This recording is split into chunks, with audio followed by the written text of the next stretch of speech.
అగ్రరాజ్యం అమెరికా ఇరాన్తో ఒకవైపు దౌత్య చర్చలు కొనసాగిస్తూనే మరోవైపు వైట్ హౌస్ లో అత్యంత కీలక రక్షణ సమావేశాలు జరిపినట్టుగా తెలుస్తోంది. వాల్ స్ట్రీట్ జర్నల్ అనే అంతర్జాతీయ పత్రిక దీనికి సంబంధించినటువంటి కీలక విషయాలు వెల్లడించింది.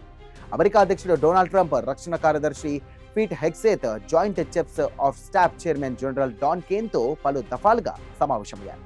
ఇరాన్తో తదుపరి ఎలాంటి చర్యలు చేపట్టాలి అనే విషయంపై కీలకంగా చర్చించినట్టుగా సమాచారం. ప్రస్తుతం ఇరాన్తో కొనసాగుతున్నటువంటి అణు చర్చలను నిలిపివేసి మళ్లీ భారీ వైమానిక దాడులు ప్రారంభించాలా లేక శాంతియుతంగా ఇరాన్ చర్యలను స్వాగతించాలా అన్న అంశంపై సుదీర్ఘంగా చర్చలు జరిగినట్టుగా తెలుస్తోంది. అమెరికా రక్షణ వర్గాల్లో కొందరు అధికారులు ఈ ప్రణాళికలను ఫినిష్ ది జాబ్ గా పేర్కొంటున్నట్టుగా వాల్ స్ట్రీట్ జర్నల్లో ఓ కథనాన్ని ప్రచురించింది. గత దాడులతో పోలిస్తే కనుక పాక్షికంగా దెబ్బతిన్నటువంటి ఇరాన్ ను మరింత తీవ్రంగా దెబ్బతీయాలంటూ అధికారులు ట్రంప్ తో చెప్పినట్టుగా ఆ పత్రిక తెలియజేసింది.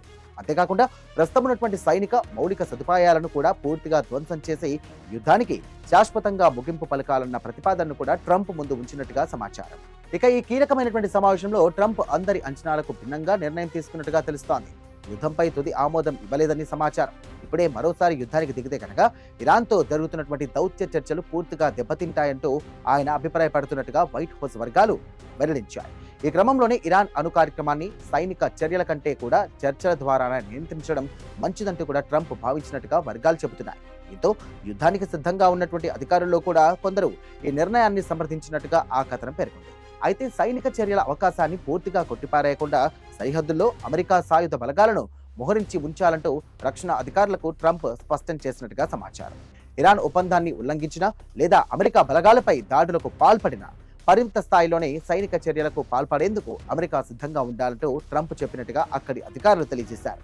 అంటే మిలిటరీ ఆప్షన్ ఇప్పటికీ టేబుల్ పైనే ఉందన్నమాట. ఇక ఇదే సమయంలో ఖతార్ రాజధాని దోహాలో అమెరికా ఇరాన్ మధ్య మరో విడత పరోక్ష చర్చలు కూడా జరిగాయి. హార్మోజ్ జలసంధి ద్వారా వాణిజ్య నౌకాయానం పునరుద్ధరణ, అలాగే ఇరాన్కు చెందినటువంటి సుమారు $6 బిలియన్ ఫ్రీజ్డ్ నిధుల్లో కొంత భాగం విడుదల చేయడం, ఒప్పంద అమలును పర్యవేక్షించే ప్రత్యేక కమ్యూనికేషన్ వ్యవస్థ ఏర్పాటు వంటి అంశాల్లో కొంత పురోగతి సాధించినట్టుగా ఇరాన్ ప్రకటించింది.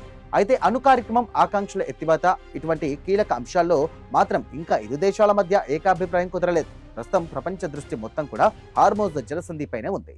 ప్రపంచ చమురు రవాణాలో అత్యంత కీలకమైనటువంటి ఈ మార్గంపై అధిక నియంత్రణ కోరుతున్నటువంటి ఇరాన్ అంతర్జాతీయ నౌకాయానంపై ఎలాంటి ఆంక్షలు లేకుండా కొనసాగాలంటూ అమెరికా పట్టుబడుతోంది. అందుకే ఈ అంశం భవిష్యత్ చర్చల్లోనూ కీలకంగా మారే అవకాశం ఉందంటూ విశ్లేషకులు చెబుతున్నారు.